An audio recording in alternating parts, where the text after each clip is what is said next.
अलख निरंजन. श्री नवनाथ कथासार अध्याय 25.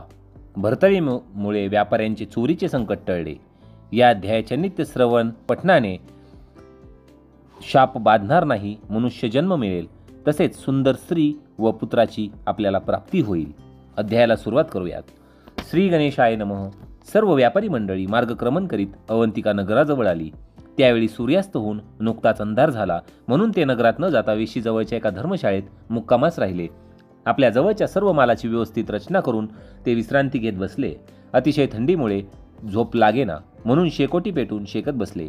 त्या रात्री त्या परिसरात प्रचंड प्रमाणात कोल्ह्यांनी कोल्हेकोई करून सर्व परिसर गरजून टाकला. त्या कोल्हेकोईच्या आवाजाने व्यापारी त्रासून गेले, परंतु भर्तरी पूर्वी स्वापदांच्या संगतीत राहिला होता, म्हणून त्याला त्यांची चांगलीच भाषा अवगत होती.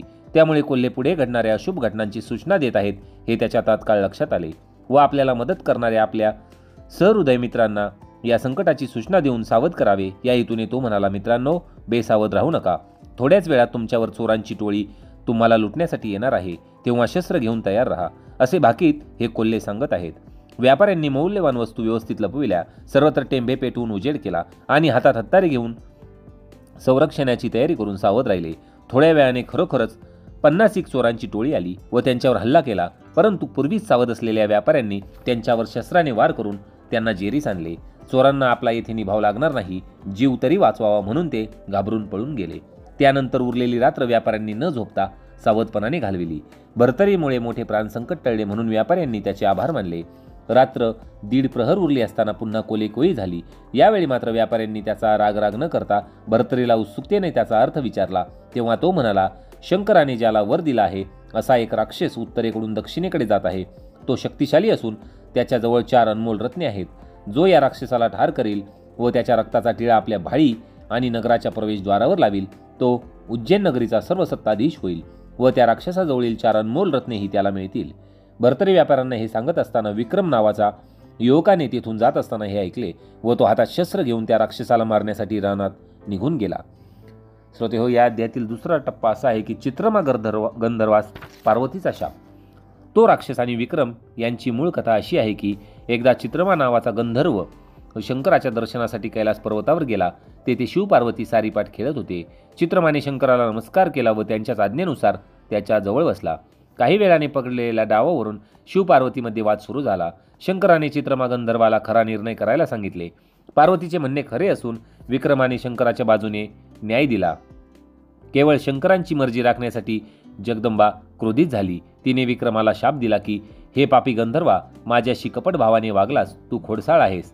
या पापाची शिक्षा म्हणून भूलोकी तू गाढव होऊन राहा. ही पार्वतीची शापवाणी ऐकून गंधर्व भीतीने थरथर कापू लागला. शंकरांचे पाय धरून त्याने विनंतीपूर्वक प्रार्थना केली की, देवा, मी तुमच्या बाजूने निर्णय दिला म्हणून मला ही शिक्षा मिळाली. आता माझे कसे होईल, असे म्हणून रडू लागला. ते पाहून शंकर त्याला अभय देत म्हणाले, घाबरू नकोस. पार्वतीने जरी शाप दिला असला तरी काळजी करू नकोस. इंद्राच्या शापामुळे सुरोचन गंधर्व भूलोकी गंधर्व रूपात आहे. त्याच्या पुत्राच्या हातून तुला मृत्यू येईल आणि तू शापमुक्त होशील. यावर चित्रमा गंधर्व म्हणाला, मला मारून त्या सुरोचन पुत्राला काय लाभ होणार आणि माझी माहिती त्याला कशी कोठून मिळणार. शंकर म्हणाले, पुढे ध्रुमिन नारायणाचा अवतार भर्तरी म्हणून उदयाला येईल. त्याच्या मुखातून तुझी माहिती सुरोचन पुत्र विक्रमास कळेल. तुला मारून तुझ्या रक्ताचा टिळा तो आपल्या कपाळी लावील. तेव्हा तू शापमुक्त होऊन गंधर्व लोकी जाशील आणि तो त्या नगरीचा सार्वभौम राजा होईल व त्याला भाग्याने सदा सर्वदा विजय प्राप्त होईल. हे ऐकून गंधर्वाला समाधान वाटले व पार्वतीचा शाप भोगण्यासाठी राक्षस देह धारण करून तो मृत्यूलोकात हिंडू लागला. विक्रम हा सुरोचन गंधर्वाचा मुलगा. त्या सुरोचन गंधर्वाला कोणत्या अन्यायासाठी शाप मिळाला त्याची मूळ कथा श्रोते व अशी आहे की एकदा स्वर्गात इंद्रसभेमध्ये मेनका तिलोत्तमा अशा सुंदर अप्सरा नृत्य गायन करीत होत्या. सभेमध्ये सर्व मान्यवर आपल्या स्थानी बसले होते. नृत्य गायनाचा कार्यक्रम रंगात आला. मेनकेच्या मुखावरील नृत्य भावमुद्रा पाहून सुरोचन मोहित झाला व तिच्याजवळ जाऊन तिच्याशी अंगाशी लगट करू लागला. त्यामुळे मेनकाही घाबरली. सर्व सभा हतबद्ध होऊन पाहत राहिली. इंद्राने स्वतः धावत जाऊन मेनकेला त्याच्या तावडीतून सोडविले. सुरोचनाच्या असभ्य अमर्याद वर्तन बद्दल खूप निर्भत्सना गेली. त्याला त्याच्या गैरवर्तनाची शिक्षा म्हणून शाप देत इंद्र म्हणाला, सभेचे नियम बाजूला ठेवून तू हे निंद्य कर्म केलेस म्हणून तुला स्वर्गातून पदच्युत करणे भाग आहे. गाढवासारखा हीन बुद्धीने वागलास म्हणून पृथ्वी तलावावर गाढव होऊन राहा. ती शापवाणी ऐकता सुरोचन भानावर आला. आपल्या वर्तनाबद्दल पश्चाताप झाला. त्याबद्दल तो क्षमायाचना करून दिनवाणी इंद्राची प्रार्थना करू लागला. मला उशाप द्या म्हणून अर्जव करू लागला, स्तुती करू लागला. त्यामुळे इंद्राच्या मनात दया उत्पन्न झाली व त्याने उशाप दिला, 12 वर्षांनी परतून येशील. त्यापूर्वी तुला कोणत्याही व्यक्तीने गाढव असतानाच मिथिली नगरीचा राजा सत्यवर्मा याच्या सत्यवती नावाच्या कन्येशी विवाह करावा लागेल. तुझ्यापासून तिला विक्रम नावाचा पुत्र होईल. विष्णूसारखा तेजस्वी मुलगा झाल्यावर त्याच्या मुखदर्शनाने तू शापमुक्त होशील व पुन्हा गंधर्वपद प्राप्त होईल व तू स्वर्गलोकी येशील. इंद्राच्या शापांचे पतन होऊन सुरोचन गंधर्व गाढव होऊन मिथिलेच्या जंगलात हिंडू लागला. त्याच अरण्याजवळील एका नगरात कमट नावाचा एक कुंभार असे. त्याची गाढवे तो अरण्यात चारायला पाठवीत असे. एके दिवशी नेहमीप्रमाणे सर्व गाढवे गोळा करून कुंभाराने सायंकाळी आपल्या घरी नेली. त्या गाढवाबरोबर गर्दभ रूपातील सुरोचनही त्याच्या घरी गेला. दुसऱ्या कोणाची तरी गाढव चुकून आपल्या गाढवाबरोबर आले म्हणून कुंभारानेही त्याकडे फारसे लक्ष दिले नाही. काही दिवसानंतर कुंभाराची परिस्थिती फारच बिघडली. त्याला दारिद्र्य आले. तेव्हा त्याने नवीन आलेले गाढव ठेवून बाकीचे गाढवे विकून टाकली. एके दिवशी मध्यरात्री 2 प्रहरी ते गाढव मानवी वाणीने कुंभाराला उद्देशून बोलू लागले. हे कमठा, राजा सत्यवर्माची एकुलती एक कन्या मला बायको करून दे. निर्धनवस्था प्राप्त झाल्याने कमठाला काळजीमुळे झोप येत नसे. जागे असल्यामुळे त्याच्या कानावर गाढवाचा आवाज पडला. तो उठून लगेच अंगणात आला. अंगणात गाढवाशिवाय दुसरे कोणी नव्हते. या गोष्टीचा विचार करीत राहिला. गाढव कधी मनुष्यवाणी बोलेन का? परंतु असे बरेच वेळा घडले. एके दिवशी पुन्हा तोच आवाज आला. पुन्हा कुंभार अंगणात जाऊन संभ्रमात उभा राहिला असता गाढवाने कमठाचा संभ्रम कसा नाहीसा करावा असा विचार करून कमठाला जवळ बोलवले व म्हणाला, कमठा, इकडे तिकडे पाहू नको. मी गाढवच बोलतोय. सत्यवर्मा राजाची कन्या मला बायको करून दे. हे मी तुला कित्येक रात्री रोज सांगतो. याबद्दल मनात संशय आणू नकोस. काहीही करून माझे एवढे काम कर. गाढवाची ही अवघड मागणी ऐकून कमठ विचारात पडला. ही गोष्ट राजाच्या कानावर गेली तर राजा आपल्याला शिक्षा करेल. याचा परिणाम चांगला होणार नाही. विनाकारण आपला प्राण जाईल. त्याला त्याची भीती वाटू लागली. गाढवाला राजाचा जावई कसा होता येईल असे काही विचारून संकट ओढून घेण्यापेक्षा हे गावच सोडून दुसऱ्या देशात जावे असे त्याने ठरविले. दुसऱ्या दिवशी आपल्या पत्नीला ही सर्व वस्तुस्थितीची कल्पना दिली. तीही त्याच्या म्हणण्याला सहमत झाली. आपल्या संसाराची बांधाबांध केली. सामानाची गाठोडेही तयार केले. ती गाढवाच्या पाठीवर बांधली आणि दुसऱ्या गावात जाण्यासाठी नगराबाहेर पडण्यासाठी नगरवेशीवर आले. तेव्हा तेथील नगर रक्षकाने त्याला अडविले व गाव सोडून जाण्याचे कारण विचारले. परंतु कुंभाराने खरे कारण सांगितले तर आणि या रक्षकाने राजाला सांगितले तर आपली आपत्ती येईल. म्हणून कमट कुंभार व त्याची बायको गप्प उभे राहिले. रक्षकाने त्यांना बोलते करण्याचा खूप प्रयत्न केला, परंतु कमट कुंभाराने दाद लागू दिली नाही. शेवटी दोघा नवरा बायकोला तिथेच थांबवून त्याने एका सेवकाला राजाकडे पाठविले व कमट कुंभार नगर सोडून पळून जात आहे, परंतु आम्ही त्याला पकडून ठेवले आहे असं वृत्त राजाच्या कानावर घातले. कुंभाराचं गाव सोडून जाण्याच्या प्रयत्नाचे वृत्त ऐकून राजाने त्याला दरबारात बोलवून घेतले. दूतांनी कुंभाराला दरबारात आणले. राजाने विचारले, माझ्या राज्यात तुला काय दुःख आहे म्हणून तू गाव सोडून जात आहेस? भिवू नकोस. जे खरे असेल ते सांग. मी तुला अभय दिले आहे. तुझे दुःख मी राजाचे कर्तव्य म्हणून दूर करण्याचा प्रयत्न करील. माझे प्रजापालनाचे कर्तव्य मी व्यवस्थित पार पाडित नाही का? तुला माझ्या राज्यात सुरक्षित वाटत नाही म्हणून तू दुसऱ्या राज्यात चाललास काय? राजाचे बोलणे ऐकून कमठाला धैर्य आले. त्याची भीती कमी झाली. तो राजाला नमस्कार करून म्हणाला, महाराज, तुमच्यासारखा राजा मिळाला हे आमचे खरोखर भाग्य आहे. आपण प्रजेचे हित करण्यामध्ये दक्ष आहात.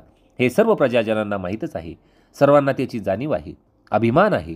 पण माझ्या जाण्याचे कारण वेगळेच आहे. ते फक्त मी तुम्हालाच सांगू शकतो. ते ऐकून तुम्हाला माझा राग येईल, परंतु रागावू नका. त्याला माझा काहीही इलाज नाही. माझी समस्या तुमच्याशी संबंधित असल्यामुळे तुम्ही त्यावर विचार करावा व उपाय करावा अशी तुम्हाला मी विनंती करतो. कमठाने राजाला एकांतात नेले व म्हणाला, महाराज, तुमचा विश्वास बसणार नाही, परंतु मी सत्य सांगतो. माझ्याजवळ एक गाढव आहे. ते मानवी वाणीने बोलते. गेले काही दिवसांपासून रोज रात्री मला म्हणते की राजाची एकुलती एक कन्या सत्यवतीबरोबर माझा विवाह करून दे. त्याची ही विचित्र मागणी ऐकून मी घाबरून गेलो आहे. तुमच्या कानावर ही गोष्ट आली तर तुम्ही रागाने मला मृत्यूदंडाची शिक्षा द्याल, म्हणून मी माझ्या परिवारासह गाढवासह हे गाव सोडून जात आहे. याशिवाय माझ्याकडे या समस्येवर अन्य उपाय नाही. हे ऐकून क्षणभर राजाला ही सत्य वाटले नाही. परंतु कुंभार कशाला खोटे बोलेल असा विचार करून गाढव मनुष्यवाणीने बोलतो त्या अर्थी ते गाढव नसून कोणीतरी शापभ्रष्ट स्वर्गीय पुरुष असावा असा तर्क करून राजा उघडपणे कमठाला म्हणाला, मी तुला रागवण्याचे अभय दिले आहे, तेव्हा तू काळजी करू नकोस. घरी जा. गाढवाने पुन्हा तुला विवाहाबद्दल विचारले तर त्याला माझी अट सांग की संपूर्ण मिथिला नगरी तांब्याची करून दाखवावी लागेल. जर ते सामान्य गाढव नसेल, कोणी दिव्य पुरुष असेल तर माझी अट पूर्ण करेल आणि त्याच्या अलौकिकतेची परीक्षा होईल. हे ऐकून कुंभाराला आनंद वाटला. राजाने असल्या जीव घेण्या समस्येवर न रागावता बिनतोड उपाय काढला. त्याने राजाचे आभार मानले. तो घरी आला. बायकोने त्याला राजा काय म्हणाला याबद्दल खूप विचारले, पण त्याने काही सांगितले नाही. त्या रात्री नेहमीप्रमाणे 2 प्रहरी रात्री ते गाढव कमठाला हाक मारू लागले व राजकन्येची मागणी करू लागले. तेव्हा कमठाने राजाशी केलेले संभाषण राजाच्या म्हणण्याप्रमाणे मिथिला नगरी तांब्याची करून राजकन्येबरोबर विवाह कर म्हणून सांगितले. ते ऐकून गाढव उपहासाने हसून म्हणाले, तुझा राजा म्हणावा तेवढा हुशार नाही. त्याने संपूर्ण नगर हिऱ्याप्रमाणे सुवर्णाचे करून मागितले असते, तरी मी हुबेहूब इंद्राच्या अमरावतीप्रमाणे किंवा कामधेनू, कल्पवृक्षू, चिंतामणी यापैकी काहीही मागितले असते तरी ते क्षणात दिले असते.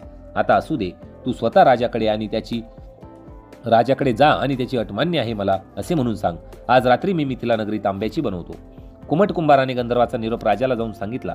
मग गंधर्व रूपातील सुरचन गंधर्वाने विश्वकर्माची स्तुती करून प्रार्थना केली. विश्वकर्म्यांनी प्रसन्न होऊन सुरचनाच्या विनंतीला मान देऊन संपूर्ण मिथिला नगरी एका रात्रीत तांब्याची करून टाकली. निवासस्थाने, रस्ते इत्यादी सर्व नैसर्गिक पदार्थ तांब्याचे झाले. त्यापेक्षा मौल्यवान पदार्थ उदाहरणार्थ सोने, चांदी, हिरे, माणिक, मोती मूळ स्वरूपात राहिले. दुसऱ्या दिवशी प्रातःकाळी संपूर्ण मिथिला नगरी तांब्याची लखलखणारी पाहून सर्वांना नवल वाटले. आपल्या नगरीचे ऐश्वर्य संपन्न तेजरूप पाहून राजालाही समाधान वाटले. गाढवाचे अलौकिक सामर्थ्य पाहून त्यालाही आश्चर्य वाटले. गाढवाने राजाची अट पूर्ण केली होती. ठरल्याप्रमाणे राजाला दिलेले वचन पाळणे कर्म प्राप्त होते. त्याप्रमाणे राजाने आपली कन्या त्याला अर्पण करण्याचा निश्चय केला. परंतु हा विवाह उघडपणे करता येणे अशक्य होते. हा चमत्कारिक विवाह कसा करून घ्यायचा ही गोष्ट जनतेला कळली तर लोक निंदेला कसे तोंड द्यायचे ह्याची राजाला चिंता होती. शेवटी त्याने आपला दिलेला शब्द पाळण्यासाठी हा विवाह गुपचूप करायचा आणि कमठाला एकांतात बोलवून त्याच्याशी सविस्तर विचार विनिमय केला आणि आपले नियोजन नीट समजावून सांगितले. कमठानेही हे राजाचे म्हणणे कबूल केले. त्यानंतर राजा सत्यव्रताने आपल्या मुलीला विश्वासात घेऊन तिला सर्व पूर्वीची घटना सांगितली व राजा म्हणाला, सत्यवती, मी तुला एक शापित देवाला अर्पण करत आहे. तसा मी शब्द दिला आहे. त्याच्या अद्भुत सामर्थ्यामुळे हे नगर तांब्याचे झाले आहे. सध्या तो देव गाढवाच्या रूपात कमट कुंभाराच्या घरी शापाचा काळ कंठीत आहे. त्याला तुझ्याशी विवाह करायची इच्छा आहे. तूही त्याचा आनंदाने पती म्हणून स्वीकार कर आणि पती म्हणून त्याची सेवा कर. त्याचा हीन पशु म्हणून तिरस्कार करू नकोस, नाहीतर काहीतरी अनर्थ होईल आणि एखादे संकट येईल. कारण कालांतराने त्याला दिव्य देह प्राप्त होईल. तो असामान्य आहे. मी तुझ्या हिताचा विचार करूनच हा निर्णय घेतला आहे. सत्यवतीने आनंदाने पित्याची आज्ञा मान्य केली. त्यामुळे राजालाही समाधान वाटले. त्यानंतर राजा सत्यवतीला घेऊन कमठाच्या घरी गेला. तेथे त्याने आपला गर्दभ रूपातील जावयाला नमस्कार केला व म्हणाला, महाराज, आपल्याला वचन दिल्याप्रमाणे मी माझी कन्या सरस्वती तुम्हाला अर्पण केली आहे. आता ती तुमची पत्नी आहे. तिचे पालनपोषण आता तुम्ही करा. असे बोलताना राजाला गहिवरून दाटून आला. कन्येच्या विरहाने भाव व्याकुळ झाला. तेव्हा राजाची भावस्था जाणून सुरचन मानववाणीने राजाशी बोलू लागला. तो म्हणाला, राजा, माझे सध्याचे रूप पाहून सुद्धा तू मला भविष्यात दिव्य देह प्राप्त होईल या भरवशावर आपली कन्या मला दिलीस. तो विश्वास व्यर्थ जाणार नाही. त्यानंतर सुरोचना कोणत्या कारणामुळे आपल्याला इंद्राकडून शाप मिळाला ते वृत्त राजाला सांगितले. आपला जावई सुरोचन गंधर्व आहे हे समजल्यावर राजाला आनंद झाला. त्याने कमट, सत्यवती, तिचा गर्दभपती या सर्वांचा निरोप घेतला व समाधानाने राजवाड्यात परतला. राजा गेल्यावर कमट कुंभाराने रातोरात अवंती नगरीकडे जाण्यासाठी प्रवासाला आरंभ केला. श्रोतेहो, इथे आपला अध्याय 25वा समाप्त झालेला आहे. पुढील अध्यायात आपण सुरोचन शापमुक्त होऊन इंद्रलोकी कसे प्रस्थान झालेले आहे याविषयीची सविस्तर कथा पुढील अध्यायात आपण पाहणार आहोत. तसेच भर्तरीचा विक्रमाकडे मुक्काम याविषयीची ही कथा आपण या पुढील अध्यायात पाहणार आहोत. व्हिडिओ आवडला असेल तर कमेंटमध्ये अलख निरंजन लिहायला विसरू नका आणि आपल्या या मराठी भक्ती परिवाराचे आपण सदस्य व्हा. धन्यवाद. अलख निरंजन.